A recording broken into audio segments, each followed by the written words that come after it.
देख रहे हैं अवाम के उठाए गए सवालात, हालत हाजरा पर तबसरों, तज्जियों, खबरों पर मुहित प्रोग्राम न्यूज लाइन रिदा सैफी के साथ।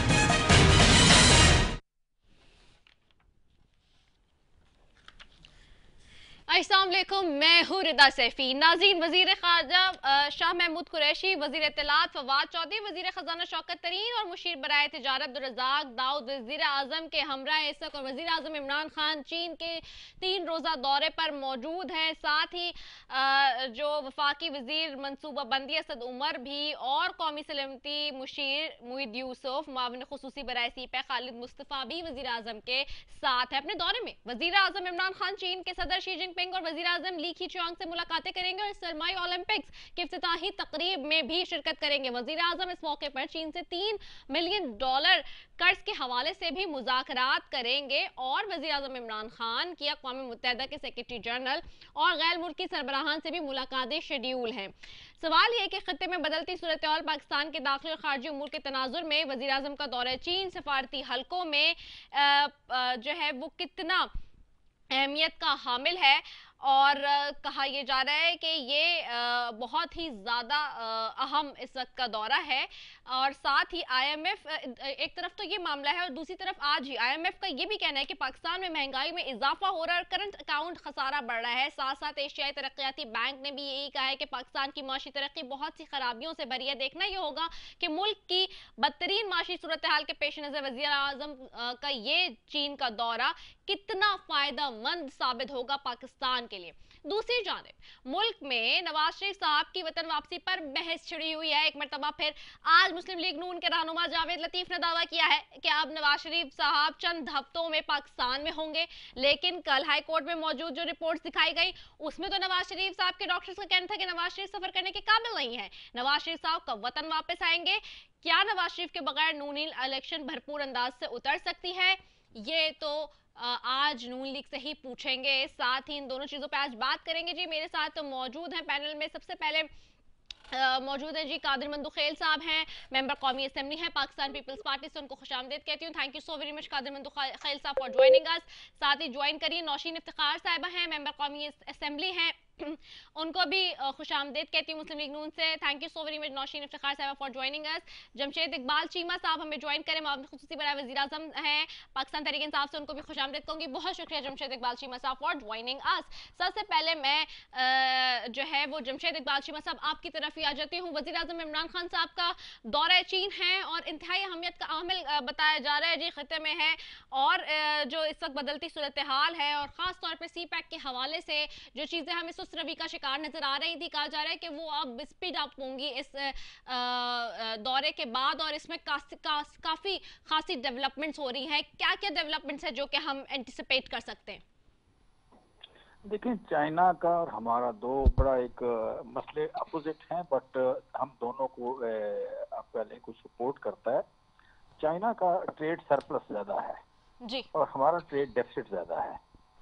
सो आप कह लें कि अगर चाइना, दूसरा ये कि चाइना के पास अब लेबर महंगी हो गई है ऑलमोस्ट। अगर हम वहाँ देखें तो जो यूरोप का मसला था $9 पर आवर जो मिनिमम वेज थी, वो यूरोप के लिए, यूरोप की यू कैन से कि जो इंडस्ट्रियल तरक्की थी, जो मैन्युफैक्चरिंग थी, उसके लिए एक ट्रैप बना। ये अमेरिका के साथ भी यही हुआ।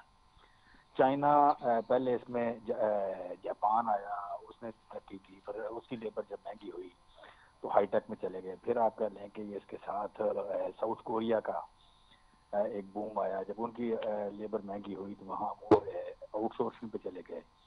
सो वो उनके लिए एक जो मशीनरी या एक प्रोडक्शन हब बन गया, वो चाइना बन गया।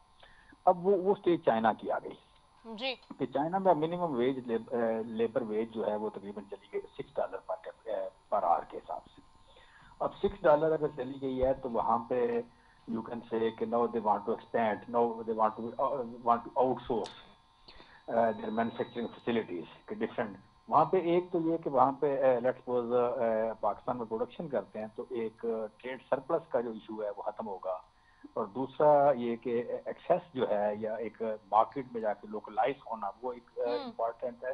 फिर ये कि यहाँ पे energy as labour as well as energy, वो मतलब आप कह लें कि इम्प्रूव होती है। तो तीसरी बात को देखें, जहाँ कहीं भी इंडस्ट्रियल यू कैन से या मैन्युफैक्चरिंग फैसिलिटीज होंगी, वहाँ पे कुछ ना कुछ कंट्रीब्यूट जरूर करती हैं वो आपके एनवायरनमेंट को।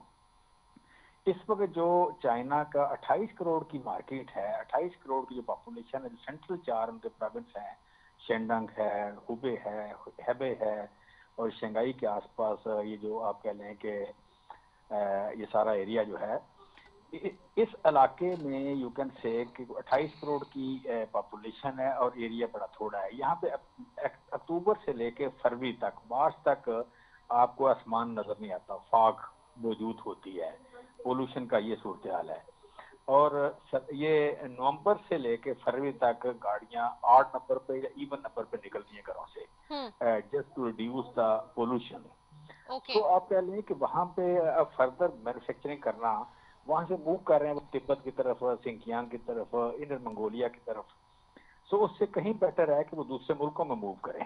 तो अब अगर आप अंदाजा करें कि दूसरे मुल्कों में कहाँ, तो फ्रेंडली कंट्रीज जो बनते हैं, या आफ्टर ग्वादर और कराची और 22 करोड़ की मार्केट, तो वो फिर सेंट्रल एशियन स्टेट की तरफ, तो वो आपको पाकिस्तान एक बेस्ट डेस्टिनेशन नजर आता है कि जहाँ पे स्टैंडर्डाइज किस्म की आपका स्पेसिफिकेशन है या रूल ऑफ लॉ है, या स्टैंडर्डाइज एक प्रोसीजर बने हुए हैं, यहाँ पे फिर चाइना का इन्फ्लुएंस है, एक फ्रेंडशिप की बड़ी लॉन्ग हिस्ट्री है, लेबर सस्ती है, एक तैयार ह्यूमन कैपिटल मौजूद है। सो जितना ये दौरा नजर आता है कि इसका फ्रूटफुल होगा, ये उससे ज्यादा होगा। यहाँ पे आप कह लें कि इट्स नॉट ओनली कि जी वो प्रोजेक्ट जो रुके हुए हैं उनका, बेसिकली यहाँ पे बड़ी इन्वेस्टमेंट की बात होगी, स्ट्रेटेजिक नोयत की बात जो है वो ज्यादा होगी। तो मतलब इस वक्त यहाँ बैठ के मैं और आप गेज नहीं कर सकते कि ये जो एक जो कंफर्ट फैक्टर डेवलप होता है तो उससे कितनी बड़ी इन्वेस्टमेंट आएगी। तो चाइना के पास इस वक्त इन्वेस्टमेंट करने को यू कैन से कि जो नई डेस्टिनेशन है, एक उनके पास अफ्रीका थी जिसमें उन्होंने फोकस किया पिछली पूरी दहाई में। अब ये जो है ना उनका फोकस, फिर दरमियान में ऐसा टाइम था जब उन्होंने यू कैन से वियतनाम वगैरह पे थोड़ा बहुत फोकस हुआ उनका, या अगर पुरानी दहाई में देखें तो उन्होंने मलेशिया में और इंडोनेशिया में फोकस किया जो पुराने सरमायादारों के निकले जब ताइवान बना। तो अब जो ये जो नया टाइम आ रहा है, मैं समझता हूँ इसमें we can be the partner, कि जहाँ पे वो जिस तरह वो ज्यादा फोकस करता है, ये सेंट्रल एशियन स्टेट्स हैं, वहाँ पे किया जा सकता है। तो लिहाजा यहाँ पे यू कैन से कि ये उस दौर के आगाज की मैं तो इसको नहीं देख रहा हूँ, क्योंकि चाइना मेरी अपनी पेनिट्रेशन मौजूद है। फोर्स कर सकते हैं कि बहुत फ्रूटफुल ये दौरा रहेगा। ये इसकी डेप्थ है, सच्ची बात है, ये इस वक्त इन्विजन करना आसान नहीं है, ये डेप्थ ज्यादा होगी। ठीक है, it's too early to say about that. Okay, ठीक है जी, के स्टांस आ गया है गवर्नमेंट का। बहुत अच्छी बातें सुनने में भी लग रही हैं, जो इन्वेस्टमेंट की बातें कर रहे हैं जमशेद इकबाल चीमा साहब, और बहुत बढ़िया तरीके से एक्सप्लेन भी कर रहे थे। मूविंग टुवर्ड्स जी नौशीन इफ्तिखार साहब, आपकी तरफ आती हूँ। जाहिर सी बात है चाइना का दौरा इंपॉर्टेंट है, चाइना हमारा दरीना दोस्त है, और वज़ीर आज़म साहब गए, और जिस तरह से इस वक्त जमशेद इकबाल चीमा साहब बता रहे हैं कि जी बहुत अच्छी फोर्सी कर रहे हैं इन्वेस्टमेंट्स के हवाले से, कि जी वो लार्जर स्केल पर होंगी, और होनी भी चाहिए। इस वक्त की मौजूदा सूरत हाल की वक्त की ज़रूरत है, जाहिर सी बात है पाकिस्तान के लिए भी मईशत को अच्छा बूस्ट मिलेगा उससे। आप लोग कैसे देख रहे हैं, अपोजिशन इसको कैसे देख रही है? मैंने तो कल भी ये कहा था कि जी ये अच्छी बात होती है जब आप मुल्क से बाहर निकलते हैं और मजीद लॉबिंग भी आपकी स्ट्रांग होती है। बिस्मिल्लाहिर्रहमानिर्रहीम, थैंक यू रिदा जी। अच्छा जी, इनकी बातें तो बहुत अच्छी हैं। आपको याद होगा कि जब इनके धरने वाला ड्रामा चल रहा था और चाइनीज प्रेसिडेंट हमारे पाकिस्तान आना चाह रहे थे, उनके लेटर भी आए, he wanted to come to Pakistan, लेकिन वो एक उनका विजिट जो है वो इनके धरने के नजर हो गया। तब ये कहा जाता था कि आप चाइना के साथ अगर कोई इन्वेस्टमेंट चाइना ला रहा है तो वो सूद पे की जा रही है, लेकिन तब PMLN के साथ उस वक्त चाइना ने मिलकर $50 बिलियन की इन्वेस्टमेंट की, जिसमें जो $35 बिलियन है वो एनर्जी के लिए एलोकेट किया गया प्रोजेक्ट्स के लिए, और 15 जो है बिलियन डॉलर्स जो है उसका इन्वेस्टमेंट किया गया गवादर की डेवलपमेंट के लिए, तो बेसिकली इंफ्रास्ट्रक्चर के लिए और इंडस्ट्रियल जोन्स के लिए। लेकिन हमारे प्राइम मिनिस्टर जो इमरान न्याजी हैं वो कोट करते हैं कि सड़कें बनाने से कौमें नहीं बनती, तो अब वो चाइना क्या लेने जा रहे हैं? अब वो चाइना, अगर मेरे इल्म में तो है कि वो कर्जा ही मांगने जाएंगे, या वो जो कर्जे उन्होंने एक भी का एक सिस्टम शुरू किया हुआ है, नए लोन्स लेने जाएंगे, डबल रेट्स पे लेने जाएंगे और आवाम को ज्यादा महंगाई की तरफ धकेलेंगे। तो ये तो अब इनका एक है कि दौरे तो होते आए हैं, लेकिन वो क्या आया, क्या हमें मिल क्या रहा है? जितनी फॉरेन इन्वेस्टमेंट थी, जितने बाहर के ब्रांड से, वो आपके मुल्क से चले गए हैं, क्योंकि आप उनको सिक्योरिटी नहीं प्रोवाइड कर सके। जिस इकोनॉमिक ग्रोथ की ये बात कर रहे हैं, ये उनसे बहुत दूर है, बल्कि 2 वक्त की रोटी से भी अवाम कासिर है। तो ये चाइना पाक दोस्ती जो कारामद हुई थी, ये PMLN के दौर में शुरू हुई है, और इन्होंने जो अपने पुरानी इन्वेस्टमेंट है वो 2030 तक पूरी करनी है। अब देखते हैं कि ये जो दौरा है, कि अगर ये वहां से नए कर्जे मांगने नहीं जाते तो ये मुल्क के लिए क्या लेकर आते हैं। ठीक है, कादिर मंदुखेल साहब आपकी तरफ आऊंगी। नून लीग का स्टांस आ गया जी, पीपल्स पार्टी कैसे देखती है इस वक्त मौजूदा सूरत हाल में, इस तमाम तर सूरत हाल को, और ख़ासतौर पे जो वज़ीर आज़म गए हैं, ऑफ कोर्स फोर्स किया जा रहा है जी कि बहुत शानदार और ये बड़ा ही प्रो डेवलपमेंट के हवाले से पाकिस्तान की मैशत में किरदार अदा करेगा। यकीनन तारीख में आप चले जाए कि आसिफ अली जरदारी साहब ने 9 दौरे चाइना के करके सीपेक के मंसूबे की बुनियाद रखी, उसको इस्टेब्लिश किया, और मौजूदा हुकूमत के आते हुए उस सीपेक का प्रोग्राम जो है ना वो सरदमोरी का शिकार हो गया। और हमें खुशी है कि प्राइम मिनिस्टर साहब जा रहे हैं और गालबन आर्मी चीफ साहब भी साथ जा रहे हैं, तो यकीनन एक पाकिस्तान की बेहतरी के लिए और उस सीपेक को दोबारा शुरू करने के लिए, और या जो भी चाइना की नाराजगी है उसको दूर करने के लिए, तो मैं तो पाकिस्तान की भला के लिए या पाकिस्तानी आवाम के लिए तो मैं तो खुशामदीद कहूँगा, और दुआ गो भी हूँ कि अल्लाह करे कि ये वापस सीपेक उसी तरह चल पड़े जिस तरह एक मंसूबा शुरू किया गया। तो हमें तो खुशी है, और आज इनको $1 अरब IMF से भी मिल गए, जहां वो खुदकशी की बातें करते थे। खुदकशी आराम में हम उसको ये नहीं करेंगे, लेकिन कम से कम हमारी बात, हमारी पॉलिसी, हमारे वजीर खजाना, हमारी हुकूमत, ये सारी चीज तो आज उनको तस्लीम कर रही है। इस वजह से पीपल्स पार्टी के नक्शो कदम पे चल पड़ी है, और मैं उम्मीद करता हूँ कि चाइना का दौरा कामयाब होगा और पाकिस्तानी आवाम के लिए जो महंगाई के तूफान में या चक्की में पिस रहा है उसको कोई रिलीफ मिलेगा। ठीक है, अच्छा आज नाज़रीन आपको ये भी बताएंगे, भी बड़ी इंटरेस्टिंग बात है, भारत की ऑपोजिशन जमात कांग्रेस के जो मरकजी रहनुमा हैं राहुल गांधी, उन्होंने आज मोदी सरकार के हवाले से ये कहा है कि भारत की बुनियादें उन्होंने कमज़ोर कर दी हैं, और वो पर्टिकुलरली पाक चाइना की इस डेवलपमेंट के हवाले से बात कर रहे थे। उन्होंने कहा है कि जी मोदी की पॉलिसियाँ पाकिस्तान और चीन को करीब ले आई हैं। भारत की सरजमीन से ऐसा स्टेटमेंट आया आज के दिन के हवाले से, ये भी बहुत इंपॉर्टेंट है, इसको भी देखना होगा। यानी कि जो पड़ोसी मुल्क में आग लगी है इस विजिट के हवाले से, उसके ऊपर भी बहुत इंपॉर्टेंट वो भी रखती है। जमशेद इकबाल चीमा साहब आपकी तरफ आऊंगी, कैसे देखते हैं इस स्टेटमेंट को? भी हमारा पड़ोसी मुल्क भी वंस अगेन स्टार्ट हो गया है इस हवाले से, डेफिनेट सी बात है कि it's a big development achieved, that is why they are saying like this. देखें, ये पुरानी रियासतों का एक या निकम्मे बादशाहों का एक काम होता है कि वो तसब को बेचते हैं, जंग का कारोबार करते हैं। वो अपनी परफॉर्मेंस, अपनी करप्शन, अपनी नालायकी को छुपाने के लिए तसब को उभारते हैं, या आप कह लें कि जंग और अजमत का हफ्ते अजमत में लोगों को मुब्तला करके उनका ध्यान बटाते हैं। तो मोदी सरकार ने बेसिकली अपने मुल्क में ये कारोबार बड़ी आप कह लें कि लापरवाही से या एक बड़ा थोक के हिसाब से किया है। उससे ये एक जो जिसे कहते हैं फोबिया, चाइना फोबिया और पाकिस्तान फोबिया, ये 2 फोबिया, फिर मुस्लिम फोबिया, ये 3 फोबिया बहुत राइज पे हैं पूरे इंडिया में। अब वहाँ का हिंदू इंतहाफान जो है वो 22 करोड़, वहाँ 23 करोड़ मुसलमान हैं, वो 23 करोड़ मुसलमानों के खिलाफ बरसरे पैकार है।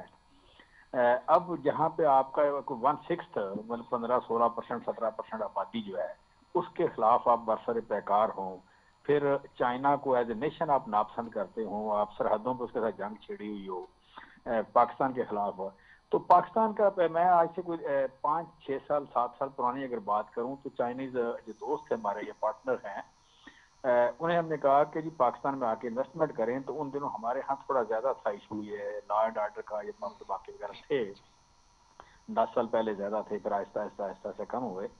तो वो जब ज्यादा थे तो हमने कहा कि जी आप पाकिस्तान आपका दोस्त है तो आप पाकिस्तान में इन्वेस्टमेंट करें, तो थोड़ा कानों को हाथ लगाते थे, वो it's very difficult. So India में बड़ी एक्सेसिबल उन्होंने इन्वेस्टमेंट्स की उस वक्त चाइनीज कंपनियों ने। लेकिन ये जो फोबिया की बात कर रहा हूँ, चाइना फोबिया या चाइनीज फोबिया, तो अब वो डर रहे हैं। तो चाइना जो जो 130 या 140 करोड़ की मार्केट थी, 140 करोड़ लोगों की मार्केट से वो फोबिया देख के तो वो घबराते हैं। तो अब उन्हें ये मार्केट जो पाकिस्तान की जो पहले से ज्यादा पुरअमन भी हो गया और स्टैंडर्डाइज भी हो गया, एनवायरनमेंट बेहतर हो गया, मार्केट बड़ी हो गई, मिडिल क्लास की यहाँ की बड़ी हो गई। तकरीबन इस वक्त हमारे पास 10 करोड़ की मिडिल क्लास हो गई हमारे पास। तो ये मार्केट ज्यादा लुक्रेटिव हो गई है, ये ज्यादा लॉन्ग टर्म हो गई। और फिर जब सी पैक के मंसूबे जो हैं वो भी आपका लेके कुछ ऑन हो गए, कुछ आपका ले यहाँ पे एक सर्टन लेवल की इन्वेस्टमेंट हो गई।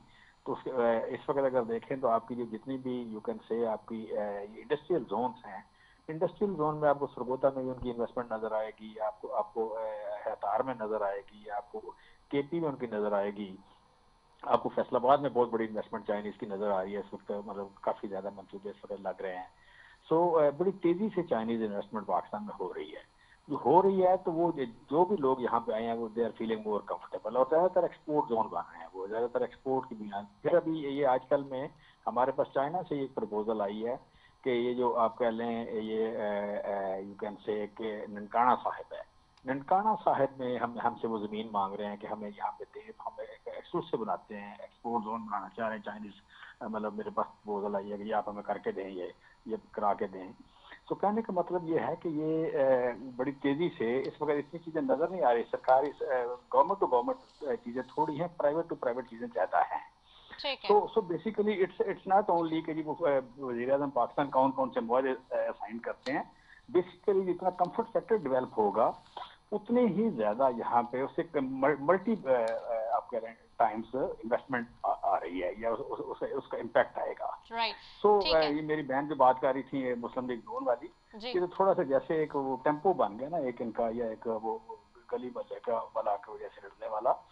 अदरवाइज मतलब देखें ये तो एक ऐसी बात है कि मेरे पास अगर मैंडेट है हुकूमत करने का, तो इनको वोट मिला हुआ है कि अवाम की फलाह के लिए कोई बात हो रही है तो उसमें कोई पॉजिटिव रोल प्ले करें, ना कि ये कि उसमें कीड़े निकालें और वो एक नेगेटिव वॉइस दुनिया को पहुंचाएं कि आपका वज़ीर आज़म, आपके मुल्क का वज़ीर आज़म बाहर गया है तो वहाँ उसे पॉजिटिव जो फीडबैक है या पॉजिटिव सपोर्ट जो है या नेशनल सपोर्ट जो उसकी ज़रूरत है। तो आपका उसको काम करना है, उसको वो प्रोवाइड करना जिम्मेदारी है। ये कोई एहसान नहीं है आपका, ये आपके अपने मुल्क के लोगों के लिए ये एक रिस्पॉन्सिबिलिटी है। तो आप वो सारा भूल जाता है और आप जस्ट छोटी छोटी बातें करना शुरू करते हैं, इट डजंट मेक सेंस। ठीक है जमशेद साहब, आपका व्यू पॉइंट आ गया। अब मैं जाऊंगी नौशीन की तरफ ही। नौशीन, एक तरफ तो ये मामला है, दूसरी तरफ हम देख रहे हैं आलमी इदारियाती मालियाती इदारे IMF ने भी आज पाकिस्तान के हवाले से होशबार किया है कि जी महंगाई में इजाफा हो रहा है, करंट अकाउंट खसारा भी बढ़ रहा है। साथ ही आज हमने देखा है कि $1 अरब की किस्त भी जारी हो गई है और आर्टिकल 4 के तहत मुज़ाकरात इख्तिताम पजीर हो चुके हैं, जिसमें एग्जीक्यूटिव बोर्ड ने ये पैसे जारी किए हैं। तो आप लोग IMF के इस स्टेटमेंट को कैसे देखते हैं, क्योंकि आप लोग जाहिर सी स्टेट बैंक के हवाले से बहुत ज्यादा कंसर्न थे, लेकिन सेनेट में जो हुआ वो भी हमने देखा। पहले तो मैं चीमा साहब को ये जवाब देना चाहूंगी कि पाकिस्तान की तरक्की ही हम चाहते हैं, और मियां मोहम्मद नवाज शरीफ ने और PMLN ने हमेशा पाकिस्तान की तरक्की के लिए ही काम किया। खुशी मुझे तब हो कि जब इमरान नियाजी साहब पाकिस्तान में रह के पाकिस्तान के अंदर भी लोगों को विजिट करें, अवाम से भी उनका राब्ता हो, कॉन्टैक्ट हो। बाहर जाना या बाहर के विजिट्स करने से मुझे खुशी तब होगी जब मेरा मुल्क कोई तरक्की करेगा, कोई मंसूबा ऐसा आए कि जिससे अवाम का भला हो। अब मैं बात करूंगी IMF की। अभी कादिर साहब ने भी यही बात की कि ये वही लोग हैं जो कहते थे कि अगर हमने IMF से कर्जा लिया तो हम खुदकुशी कर लेंगे। इन्होंने तो स्टेट बैंक भी गिरवी रख दिया है, कभी मोटरवेज गिरवी रखने की बात करते हैं, कभी हवाई अड्डे गिरवी रखने की बात करते हैं। तो ऐसी सुसाइड इन्होंने नहीं की, वो अवाम को सुसाइड करनी पड़ रही है। अल्हम्दुलिल्लाह कह के 1 अरब कर्जे का ये बता रहे हैं, तो ये कोई अचीवमेंट नहीं है, ये पाकिस्तान को कर्जों में और डुबोया जा रहा है। आपका इन्फ्लेशन रेट बढ़ रहा है, आपका रुपी डिवैल्यू हो गया है, आपके पास नौकरी नहीं, खाना नहीं है, तो पाकिस्तान कहाँ ग्रोथ कर रहा है। हम लोगों ने कोशिश की है कि ये ना हो बिल में, हम लोगों ने सब ने PMLN ने कोशिश की, हमारी जो इत्तेहादी जमातों थी उन्होंने कोशिश की, लेकिन इन्होंने बिल बिल्डोज करा लिए, जैसे भी इन्होंने वो बिल पास करा लिए, लेकिन उससे अवाम का क्या फायदा हुआ है। मैं ये पूछना चाहूंगी चीमा साहब से कि चीमा साहब इस पे भी जरूर बात करें कि अवाम को क्या फायदा हो रहा है। वजीर आजम अगर बाहर जा रहे हैं, लेकिन क्या वो कभी मुल्क में भी निकले हैं? मरी का सानिया हो गया, डस्का का इलेक्शन की मैं बार बार बात करती हूँ, उस साने में भी जानने गई हैं। बहुत से ऐसे वाकया हुए हैं, लेकिन प्राइम मिनिस्टर पाकिस्तान में तो कहीं नजर नहीं आते। तो वो स्टेट पाकिस्तान के जो हैं वजीर आजम नहीं है वो। ठीक है। मैं कादिर मंदुखैल साहब आपकी तरफ आती हूँ। चले ये तो बात नौशीद ने की है। दूसरी तरफ जी एशियाई तरक्याती बैंक और जो क्या IMF दोनों के स्टेटमेंट आ जाए पाकिस्तान की माशी तरक्की के हवाले से जी बहुत सी खराबियां भरी हैं और पाकिस्तान की मॉनिटरी पॉलिसी सियासी असर की वजह से बनती रही है, ये भी आज क्लेम किया गया है। मैं कादिर मंदुखैल साहब आपकी तरफ आऊंगी, चाहूंगी कि आप भी कॉमेंट कर दें इसी हवाले से। देखिए, आप कौन सी पॉलिसी की बात करो तो आए दिन दूसरे दिन कोई आता है। अभी कोई पॉलिसी या कौन सी तंजीम का जो पिछले हफ्ते सर्वे आया था तो उसमें तो 69% या 70% लोगों ने कहा कि मईशत गलत सिमटी जा रही है। और इतनी तादाद में परसेंटेज ने बताया कि मौजूदा हुकूमती जिम्मेदार है इन सारी अफरा तफरी की, महंगाई की। तो लेकिन फिर भी मैं, आपने शुरू में बात की है तो मैं फिर भी दुआगो हूँ, क्योंकि मेरे लीडर बिलावल भुट्टो साहब ने जो पहली तकरीर में ऑफर की है उनको कि इमरान खान कदम बढ़ाओ, हम तुम्हारे साथ हैं। शहबाज शरीफ साहब ने बोला आइए मिसाकी मईशत के ऊपर डिस्कशन करें, मगर उन्होंने इस बात को गलत रंग दे के और पाकिस्तान को दबाया। पाकिस्तान का हर चीज जो आज डबल से भी ज्यादा कीमत पे है, तो ये इसी वजह से कि वो जिद पे बैठे हुए थे। अगर हम कोई खुलूसी दिल से उनको ऑफर करते थे कि हमसे कोई मुशावरत करे, हमारी कोई बात सुन ले मईशत के हवाले से, हमारा तजुर्बा है, तो NRO का नाम देते थे। और खुदकशी की बात कर करके IMF के पास देर से जाने के बाद उन्होंने पूरे मईशत डुबो दी है। एक शुरू में इन्होंने जो एक कंस्ट्रक्शन पॉलिसी का ऐलान किया तो इसे एक खुशहाली नमा नजर आ रही थी कि चलो कंस्ट्रक्शन जो फील्ड है, इंडस्ट्री है, उसमें तरक्की आएगी। अब तरक्की खाक आ गई है। जो 75,000 रुपए में पिछली हुकूमत सरिया छोड़ के गए, आज 1,95,000 रुपए। सीमेंट की बोरी 300-350 पे छोड़ के आज 700 पे आ गई, ऑलमोस्ट डबल से भी ज्यादा। लेकिन यकीनन लोगों ने मकानात बनाना है, लोगों ने सरिया खरीदना है, तो इसमें हुकूमत के क्या लेना देना। हुकूमत को तो चाहिए थे कि नवाज शरीफ साहब के दौर में 75,000 सरिया ये 40,000 में देते तो ज्यादा खुशहाली होती, ये क्रेडिट जाता। ये क्रेडिट कैसे है कि 75,000 का सरिया आज 1,95,000 पे चल रहा है।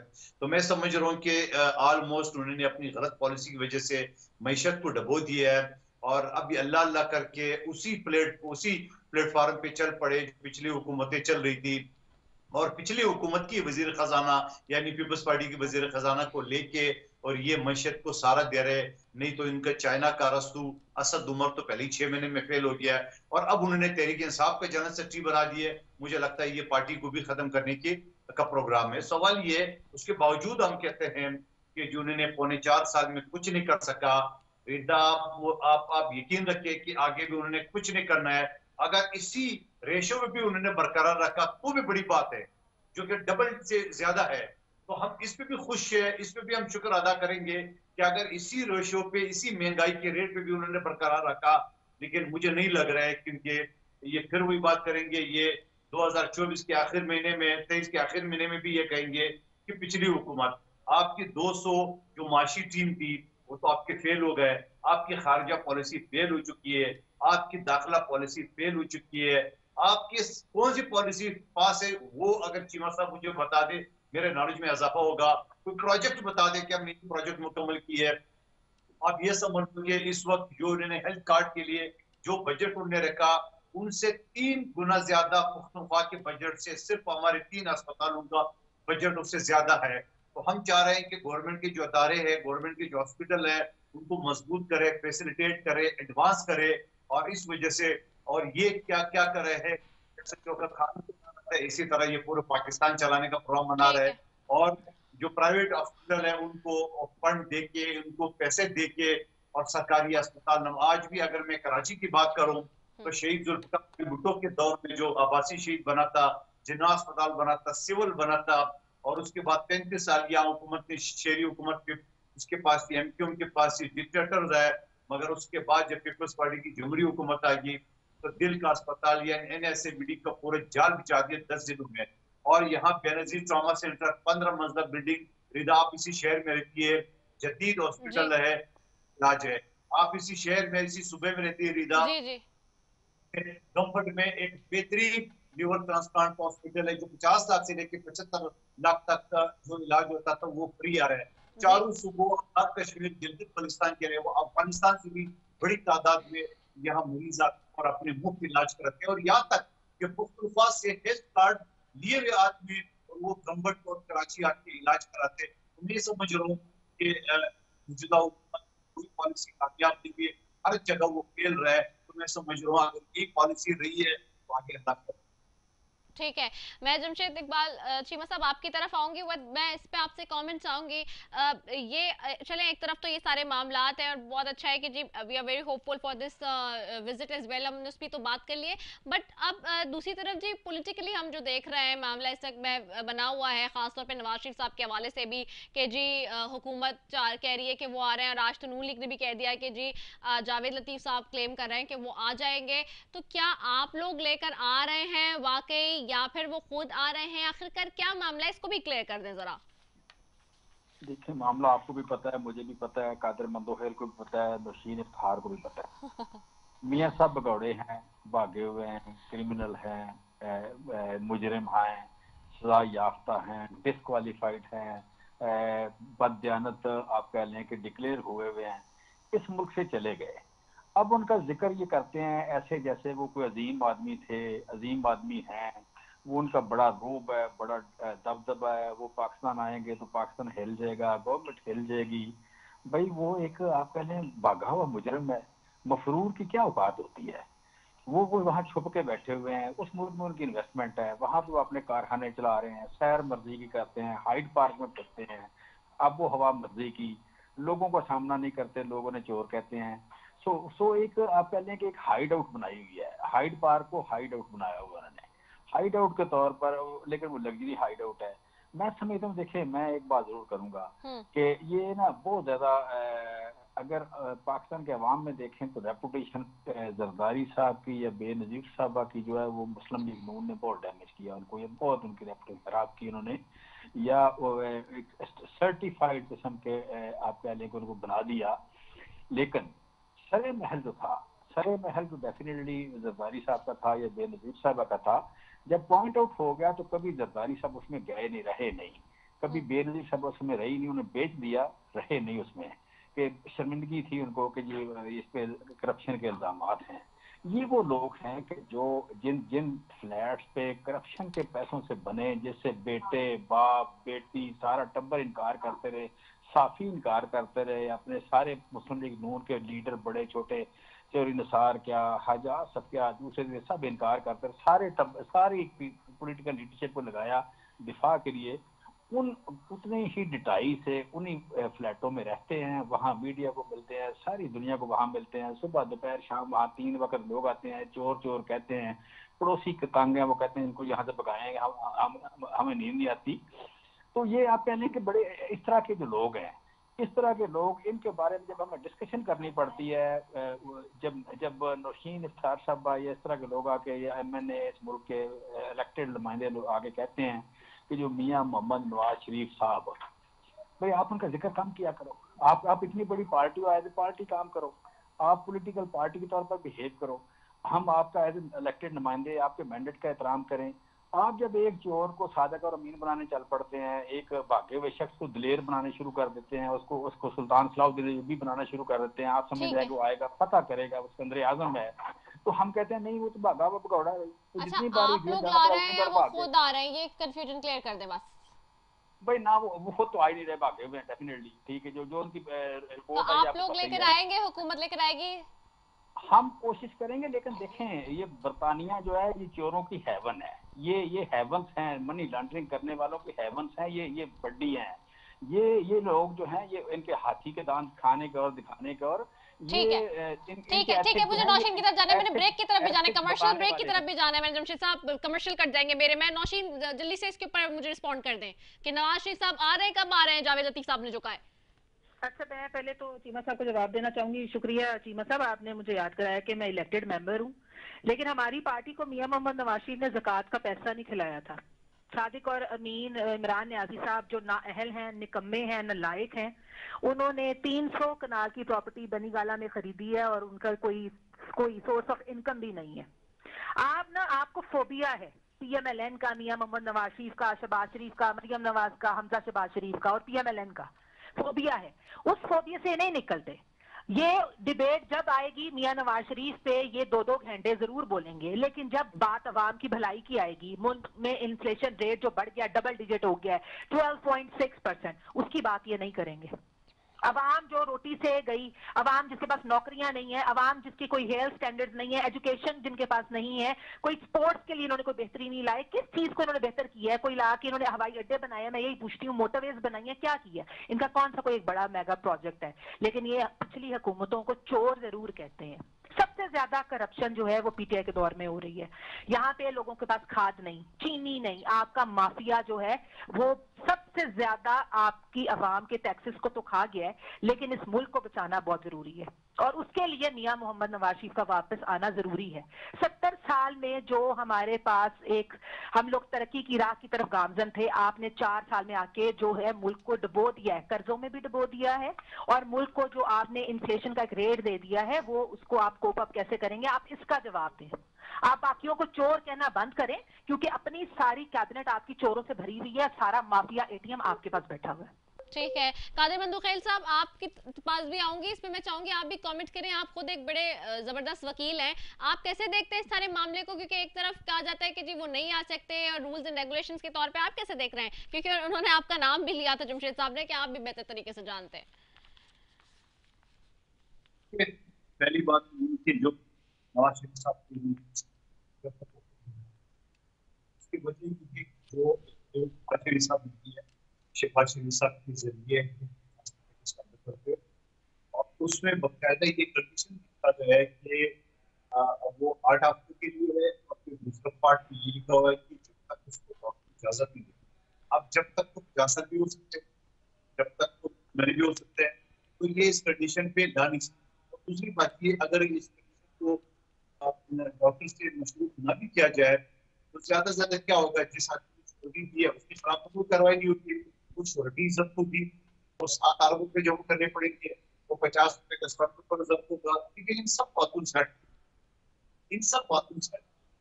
जुर्म में तो बराबर की शरीक है। इस वजह से कि जो पहले रिपोर्टें बनी थी जिसमें शेख रशीद साहब ने फरमाया कि जाली है, वो जाली तो अपने मुलाजिम डॉक्टर थे, अगर भी आपका वजीर बना दिया तो वो सीनियर कोर्ट बनाए। ठीक है, आपकी आवाज हमें बहुत कट कट कर आ रही है कादिर मंदुखेल साहब, there must be some technical glitch. चलें जी, मुझे वाइंड अप भी करना है ये वाला अपना सेगमेंट। बहुत शुक्रिया जमशेद इकबाल चीमा साहब का, नौशीन इफ्तिखार साहब आपका, कादिर मंदुखेल साहब आपका, तीनों मौजूद मेहमानों का बेहद शुक्रिया। नाज़रीन एक ब्रेक की तरफ जा रहे हैं, ब्रेक के बाद वापस आएंगे। मकबूज़े कश्मीर में जो भारत की इस वक्त तक, आज के दिन तक और अभी तक जो सिचुएशन है उसके ऊपर बात करेंगे, जिस तरह से भारत ने अपनी बारबेरिक एक टेररिज्म का दरवाज़ा खोला हुआ है, इसके ऊपर बात करेंगे। Stay tune.